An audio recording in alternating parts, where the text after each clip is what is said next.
নমস্কার বন্ধুরা, আজকের জেকে টায়ার তাদের কোয়ার্টার রেজাল্ট পাবলিশ করেছে। চলো দেখে নেওয়া যাক। প্রথমে আমরা ফিগারটা চেক করবো, এখানে সমস্ত ফিগার পটিতে আছে।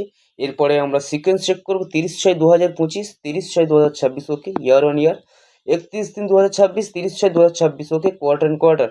চলো কোম্পানির টোটাল রেভিনিউটা দেখে নেওয়া যাক।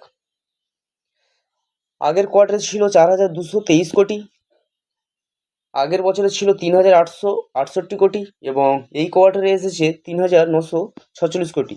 এখানে বছরের সঙ্গে বছর তুলনা করলে দেখা যাচ্ছে কোম্পানি প্রায় 2 থেকে 2.5% মতন জাম্প দেখিয়েছে, কিন্তু কোয়ার্টার কোয়ার্টার কোম্পানি ডাউন নিয়ে এসছে। ঠিক আছে, চলো কোম্পানির এক্সপেন্সটা আমরা দেখে নেবো।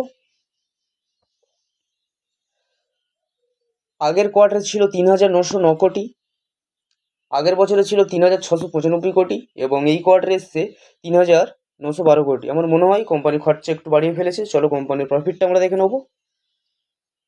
আগের কোয়ার্টার ছিল 177 কোটি, আগের বছরে ছিল 163 কোটি এবং এই কোয়ার্টারে এসেছে মাত্র 44 কোটি।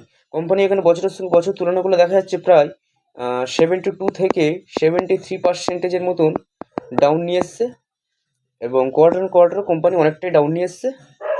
কোম্পানির প্রফিট ভালো আনতে পারেনি। চলো কোম্পানির ইপিএসটা আমরা দেখে নেবো। আগের কোয়ার্টারে ছিল 6 টাকা 25 পয়সা, আগের বছরে ছিল 5 টাকা 74 পয়সা এবং এই কোয়ার্টারে এসেছে 1 টাকা 55 পয়সা।